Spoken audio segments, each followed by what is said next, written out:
I always been this person who admired the presence of this SUVs, especially when I see one on the road. And when the Thar was launched, I really admired that car. I really liked that car so much. And one of my friend had actually purchased one.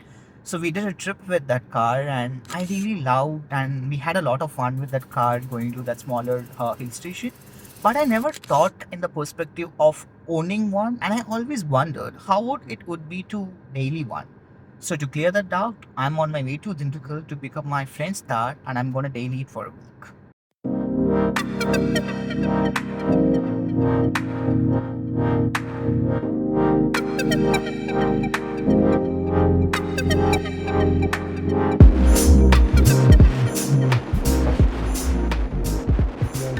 So I've been using the Thar for past 7 days, and here are my initial impressions.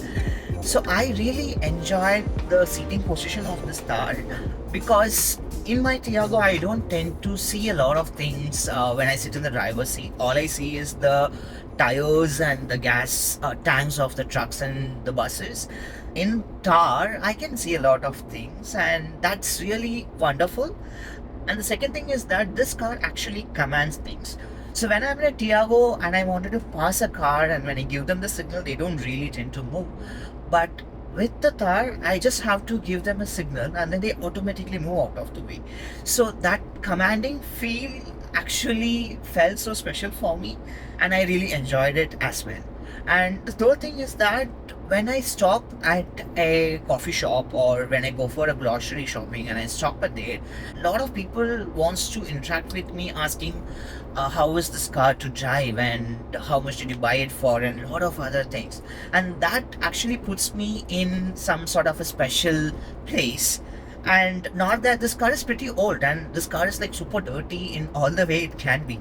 So I've been enjoying all this exciting thing that the car is providing me initially. And a couple of days later, I started to feel the SUV, the Staris.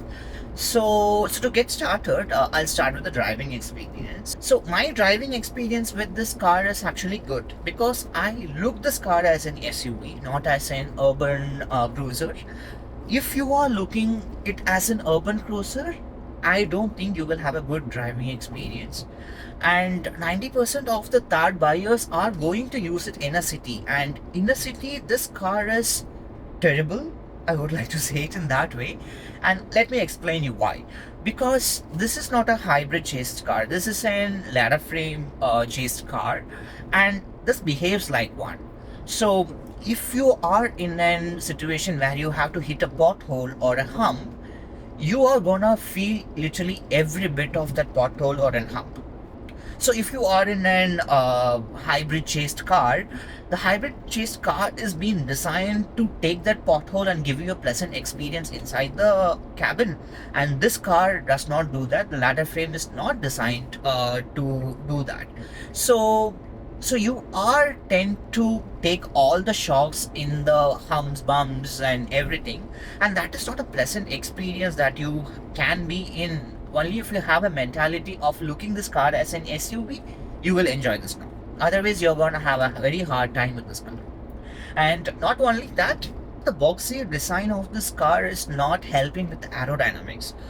So if you try to hit triple digit numbers, this car has this little bit of wobbly situation where it's not losing its control. Because of the aerodynamics, you are not feeling great doing triple digit numbers. So you tend to keep it in lower speeds and this car's engine is capable enough to push it to the triple digit numbers, but the aerodynamics is not helping with it, and this car is not tend to do the higher digit numbers, and this car is not meant to do that highway cruising in triple digit numbers. So this is clearly an SUV that you can take it off-roading and stuff like that, not meant to do the triple digit numbers. And the rear seat experience of this car, it is horrible. I would like to call it as a two-seater car rather than a four-seater car because the multiple people who sat in that rear seat had a hard time there. They really wanted to get out of this car as soon as possible. And to get into that rear seat is also challenging in this car. So no one had a great time in that rear seat except one She's the only one who gave me a good review in the rear seat, and she told that it was so easy for her to see things around because the car is a bit higher, the rear seat is also a bit higher. So that is the only one good feedback I got from the passenger who sat in the rear seat. So apart from her, everyone really hated the rear seat of this car. And also, when we talk about the rear seat, I will have to fold the rear seat to get some decent amount of boot space. So the amount of luggage I used to keep it in my Tiago's boot, I will have to fold this car's rear seat to keep all of them. So it's that horrible. But when we fold the rear seats, I have a good amount of space. But apart from that, there is no luggage space in the boot. That is barely, you can keep like 3 or 4 bags, small tiny bags in the dicky, they call it. But apart from that, you don't really have a very big boot space in the rear. So now, being in this driver's seat, so I have mixed feeling about this. So the first thing is that I really enjoy driving this diesel car because the engine of this car, the diesel engine of this car, it is really peppy, it is powerful, it picks up so well. And even if you are in any gear and if you wanted to overtake something, you don't really have to put down your gear, plan it, and do things. You just floor it, the car is going to go. That's a really great experience. And the gearbox, I don't really have any big complaints with the gearbox. It's a really good gearbox. It's very responsive. It's a 6-speed manual that I'm driving. It's good. And the clutch, so I have mixed feeling about the clutch. The clutch is really responsive again for all the gears, and it has a good biting point and everything, but it's hard. And on the city traffics or in the bumper to bumper traffic, having this clutch is gonna give you an EP. So it's that hard, and it was giving me a hard time in the city. And talking about the hard time, the steering wheel also gives me a hard time. It's really stiff, and it's good for highway again, and it's good for off-roading as well. But on the city traffic and going into the narrow streets and stuff, it is a bit hard. It takes a little bit of a work to get from one lock point to the another lock point. So it is also a bit tougher job to do in the driver's seat.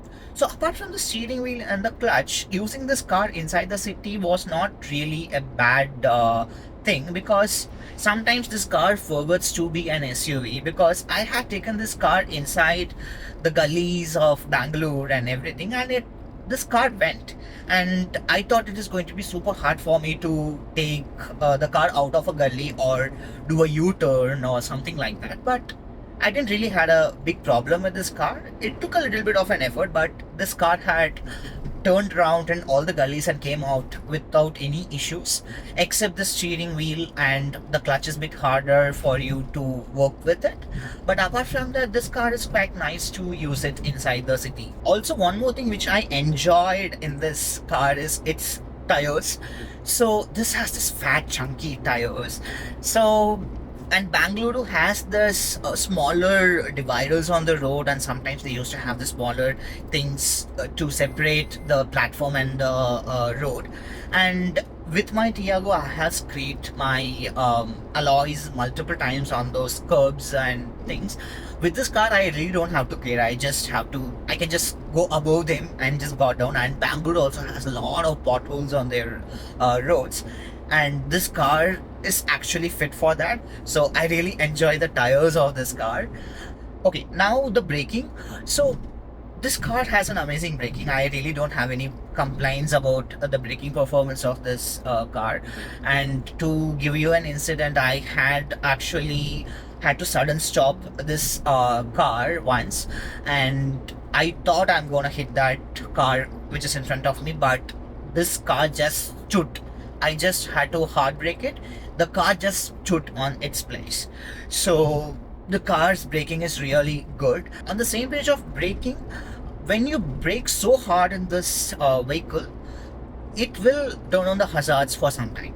And I really enjoyed that particular feature of this car. With the big fat tires, the powerful engine, I was not really expecting a good mileage with this car. But this car has actually surprised me. because I was getting a mileage of 8 to 10 kilometers in the city. So I drove like 150 kilometers to 200 in the Bangalore city traffic, and I have did like around 600 kilometers on a highway, and in the highways I used to get somewhere around like 19-20 kilometers per liter. And I understand this is a diesel engine, and that's a really good mileage that an SUV like this can provide. And I was really surprised to see an mileage number like that. While talking about the good things, I really like the buttons that the Mahindra has provided for Thar, and I really enjoy them because I really hate the touchscreen controls in the cars. And in my Tiago, I only have partial controls over the buttons, and rest everything is through the touchscreen. I really hate the touchscreen thing, but in this car, everything is on the buttons and stuff, and I really enjoy it. So, and let's just get into the point where I also don't like few nits and bits here and there. And in that first point is this, the idle stop.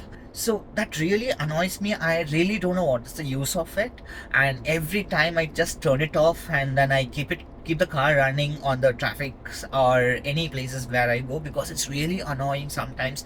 And sometimes when you press the clutch, the engine doesn't start up. You'll have to turn off the key completely and have to start it again. So I don't know why this idle stop is a big thing and that it is there in the car. And the second thing is the fuel lid.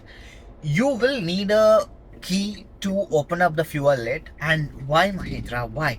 It is really annoying for me to get down every time or pass the key to the fuel pump guy to open up the thing and get back the key, start the engine. I really don't know why you did it. I just prefer to have an lever which I can pull and then open the fuel lid. That would have been really great. Also, something that I really like is that the touch and feel of all the materials in the car, everything feels high quality and stuff. And the fit and finish, I would not give it like 100%. It's like 80%. Sometimes I would feel some squeakiness here and there, but I really don't mind. I'm okay with it, and it's an SUV, and hearing that squeaky noise is like really pleasurable sometimes. These are the observations that I have with this car in using this 7 days. So I think here it's end. Now it's my tea stop, and I should continue my journey to reach Dindigul. So see you guys.